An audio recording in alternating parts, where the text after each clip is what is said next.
लंबी रेंज चाहिए तो 2.4 गीगाहर्ट्ज़ और तेज़ रफ्तार चाहिए तो 5 गीगाहर्ट्ज़। बुनियादी तौर पर इस चीज़ ने पहली बार लोगों को ये मौका दिया कि वो अपनी ज़रूरत के हिसाब से अपना नेटवर्क सेट कर सके। खुशामदेद। वाईफाई ये वो गैर मर्ई ताकत है जो हमारी पूरी दुनिया को चला रही है, हमारे फोन से लेकर हमारे घरों तक, सब कुछ। लेकिन क्या कभी सोचा है कि ये काम कैसे करता है और वक्त के साथ साथ इसमें कितनी तब्दीली आई है? चलें, आज वाईफाई के इसी दिलचस्प सफर को देखते हैं, बिल्कुल शुरू से, वाईफाई 4 से लेकर आने वाले वाईफाई 7 तक। और हाँ, इससे पहले कि हम आगे बढ़ें, ये वजाहत हमारे एक फॉलोअर डायनामाइट खान की दरख्वास्त पर बनाई जा रही है। आप लोगों की दिलचस्पी ही है जो हमें इस तरह के मौज़ूआत को गहराई में समझाने पर मजबूर करती है।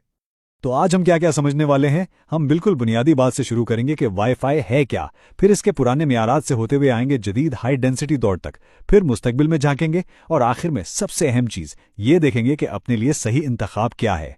तो बस शुरू करते हैं। चलें, बिल्कुल बुनियादी बात से शुरू करते हैं। आखिर ये वाईफाई है क्या चीज? ये एक ऐसा लफ्ज है जो हम दिन में पता नहीं कितनी दफा इस्तेमाल करते हैं, लेकिन इसके पीछे की टेक्नोलॉजी क्या है ये जानना भी जरूरी है। बिल्कुल आसान लफ्जों में समझे तो वाईफाई एक ऐसी टेक्नोलॉजी है जो रेडियो लहरों का इस्तेमाल करती है। किसके लिए? हमारे फोन, लैपटॉप, यहां तक कि हमारे स्मार्ट टीवी और कैमरों को बगैर किसी तार के इंटरनेट से जोड़ने के लिए। समझ लें कि ये वो जादू है जो हमें घर के किसी भी कोने में बैठकर पूरी दुनिया से जोड़े रखता है। लेकिन देखें, वाईफाई हमेशा से ऐसा नहीं था। इसने वक्त के साथ तरक्की की है, बिल्कुल एक सीढ़ी की तरह जिसका हर कदम पिछले से बेहतर होता है। इस सफर को स्टैंडर्ड्स में तकसीम किया गया है। तकनीकी जुबान में तो इन्हें 802.11 कहते हैं, लेकिन आसानी के लिए हम इन्हें वाईफाई 4, 5, 6 और 7 कहेंगे। तो आज हम इसी सीढ़ी पर चढ़ने वाले हैं और हर कदम को तफसील से समझेंगे। तो अब बात करते हैं वाईफाई के इन दो वर्जन्स की जिन्होंने, आप कह सकते हैं, हमारे जदीद इंटरनेट की बुनियाद रखी। ये वो टेक्नोलॉजीज हैं जो शायद अभी भी बहुत से घरों और दफ्तरों में इस्तेमाल हो रही हैं। हाँ, मैं बात कर रही हूँ वाईफाई 4 और वाईफाई 5 की। सबसे पहले आता है वाईफाई 4।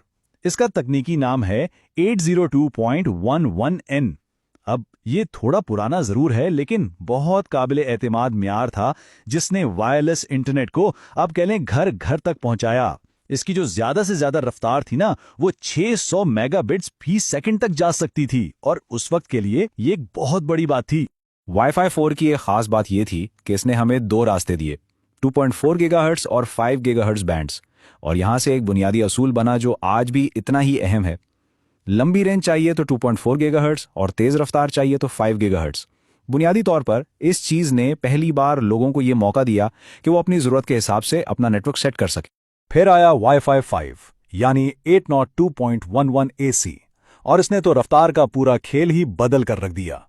सोच लें, इसकी ज्यादा से ज्यादा रफ्तार 3.5 गीगाबिट्स फी सेकंड तक पहुंच गई। ये वाईफाई 4 से करीबन 6 गुना ज्यादा थी।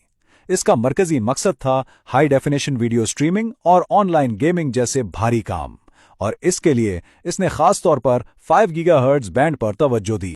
तो यहां पर एक बुनियादी सवाल उठता है जिसका सामना हर वाईफाई इस्तेमाल करने वाले को करना पड़ता है। ज्यादा अहम क्या है, तेज रफ्तार या लंबी रेंज? और यही वो चैलेंज है जिसे वाईफाई के हर नए मियार ने हल करने की कोशिश की है। चलें, इसको ना एक मिसाल से समझते हैं। फर्ज करें 2.4 गीगाहर्ट्ज़ बैंड एक लंबी मुकामी सड़क है जो शहर के हर कोने तक तो जाती है, लेकिन इस पर ट्रैफिक भी बहुत है और रफ्तार भी कम है। दूसरी तरफ 5 गीगाहर्ट्ज़ वो एक मोटरवे की तरह है, बहुत तेज, खुली और सीधी, लेकिन ये हर जगह नहीं जाती और इसके रास्ते छोटे होते हैं। बिल्कुल इसी तरह 2.4 गीगाहर्ट्ज़ की लहरें दीवारों से आसानी से गुजर जाती हैं, जबकि 5 गीगाहर्ट्ज़ की लहरें कमजोर पड़ जाती हैं। और यही वजह है कि राउटर से दूर वाले कमरे में अक्सर 2.4 गीगाहर्ट्ज़ का सिग्नल बेहतर मिलता है। अच्छा, तो वक्त गुजरता गया और हमारे घरों में सिर्फ एक लैपटॉप या फोन नहीं रहा। अब तो स्मार्ट टीवी, स्मार्ट लाइट्स, कैमरे, गेमिंग कंसोल्स और ना जाने इतनी डिवाइसेस एक ही वक्त में वाईफाई से जुड़ने लगी। इससे एक नया मसला सामने आया, नेटवर्क पर भीड़, जिसे हम कंजेशन कहते हैं। और बस इसी मसले को हल करने के लिए वाईफाई 6 को डिजाइन किया गया। अब आती है बात वाईफाई 6 की, यानी 802.11ax।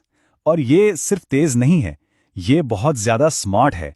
हाँ, इसकी रफ्तार 9.6 गीगाबिट्स फी सेकंड तक है, जो कि जबरदस्त है, लेकिन इसकी असल खूबी रफ्तार नहीं, बल्कि एक ही वक्त में ढेर सारी डिवाइसेस को मौसर तरीके से संभालने की सलाहियत है। वाईफाई 6 को आप एक ज़हीन ट्रैफिक मैनेजर समझ लें।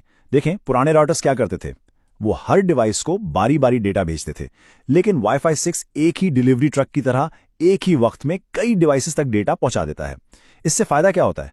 ना सिर्फ रफ्तार बढ़ती है, बल्कि गेमिंग में लेटेंसी, मतलब आपके एक्शन और स्क्रीन पर उसके रद्द-ए-अमल के बीच का वक्त वो कम हो जाता है, और तो और आपके फोन की बैटरी भी बचती है। और यही वजह है कि आजकल किसी भी नए घर, दफ्तर या स्मार्ट होम के लिए वाईफाई 6 को सबसे बेहतरीन और अमली इंतखाब समझा जाता है, क्योंकि ये आज की और आने वाले कल की जरूरियात को पूरा करने की पूरी सलाहियत रखता है। और फिर वाईफाई 6 की एक तौसीआ आई, जिसे कहते हैं वाईफाई 6E। इसको समझने का सबसे आसान तरीका क्या है? ये कि ये है तो वाईफाई 6E, लेकिन इसको एक बिल्कुल नई, खाली और खुसूसी सुपर हाईवे दे दी गई है। और ये हाईवे है 6 गीगाहर्ट्ज बैंड। ये बैंड पुराने बैंड्स की भीड़ से बिल्कुल पाक है, इसलिए ये उन डिवाइसेस के लिए बेहतरीन है जो इसे सपोर्ट करती। चलें, अब हाल से निकलकर थोड़ा मुस्तकबिल में चलते हैं। बात करते हैं वाईफाई 7 की। ये एक ऐसी टेक्नोलॉजी है जो उन एप्लीकेशंस के लिए बनाई जा रही है जो शायद अभी हमारे लिए आम ना हो, लेकिन बहुत जल्द हमारी जिंदगी का हिस्सा बनने वाली हैं।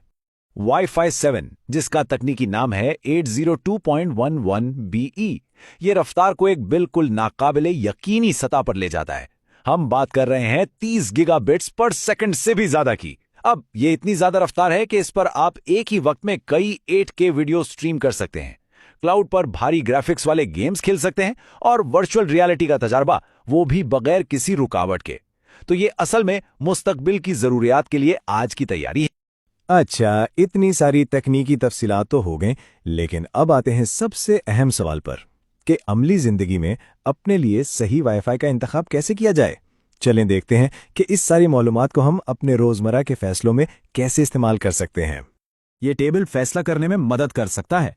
देखें, अगर इस्तेमाल सिर्फ बुनियादी ब्राउजिंग और ईमेल्स तक है तो वाईफाई 4 या 5 काफी है। अगर एक स्मार्ट होम है जहां ढेर सारी डिवाइसेस हैं या एक दफ्तर है तो बेहतर है कि वाईफाई 6 की तरफ जाएं। अवामी मकामात जैसे एयरपोर्ट या शॉपिंग मॉल्स, जहां सैकड़ों लोग एक साथ जुड़े होते हैं, वहां तो वाईफाई 6 लाजमी है। और हाँ, अगर कोई ऐसा नेटवर्क बनाना है जो आने वाले कई सालों तक जदीद रहे तो फिर वाईफाई 6E या वाईफाई 7 के बारे में सोचना चाहिए। लेकिन एक बात याद रखें, सिर्फ सही म्यार का राउटर खरीद लेना काफी नहीं होता। बेहतर कारकर्दगी के लिए कुछ अमली इकदाम भी जरूरी हैं। नंबर 1, अपने इर्द गिर्द इंटरफेरेंस चेक करें, जो माइक्रोवेव ओवन से या पड़ोसियों के वाईफाई से भी आ सकती है। नंबर 2, अपने राउटर की सेटिंग्स में जाकर एक ऐसा चैनल मुंतखब करें जो कम मसरूफ हो। नंबर 3, अपने राउटर या एक्सेस पॉइंट को घर के मरकजी हिस्से में और थोड़ी ऊंचाई पर रखें ताकि सिग्नल हर जगह पहुंचे। और आखिर में नंबर 4, अगर डिवाइसेस बहुत ज्यादा हैं तो एक ही राउटर पर सारा बोझ डालने के बजाय एक से ज्यादा एक्सेस पॉइंट्स इस्तेमाल करें। और ये बात बहुत अहम है, एक महंगा और तेज तरीन राउटर भी खराब कारकर्दगी दे सकता है अगर नेटवर्क की मंसूबाबंदी ठीक ना की गई हो। याद रखें, अच्छी कारकर्दगी के लिए सही टेक्नोलॉजी और ज़हीन डिज़ाइन दोनों ज़रूरी हैं। तो चलें, आज के इस सफर का एक छोटा सा खुलासा करते हैं और देखते हैं कि हमने वाईफाई के इर्तिका के बारे में क्या अहम बातें सीखी। तो हमने क्या देखा कि वाईफाई 4 से 7 तक का सफ़र रफ्तार और कारकर्दगी में मुसलसल बेहतरी का सफ़र रहा है। हमने ये बुनियादी उसूल सीखा कि 2.4 गीगाहर्ट्ज़ रेंज देता है, जबकि 5 और 6 गीगाहर्ट्ज़ रफ्तार। हमने ये भी जाना कि आज के दौर में ज़्यादातर ज़रूरियात के लिए वाईफाई 6 सबसे मुतवाज़िन और बेहतरीन ऑप्शन है। और सबसे अहम बात कि बेहतरीन नताइज के लिए सिर्फ अच्छा राउटर नहीं, बल्कि अच्छी मनसूबाबंदी भी बहुत ज़रूरी है। और आखिर में एक सवाल आप सब के लिए। हमारी दुनिया हर गुजरते दिन के साथ और ज्यादा मुंसलिक होती जा रही है। हर चीज, हर डिवाइस इंटरनेट से जुड़ रही है। ऐसे में आप क्या सोचते हैं, वाईफाई की अगली नस्ल यानी वाईफाई 8 या उसके बाद की टेक्नोलॉजीज वो कौन सा सबसे बड़ा चैलेंज हल करने पर तवज्जो देंगी? इस पर जरूर सोचिएगा। इस वजाहत को देखने का बहुत शुक्रिया।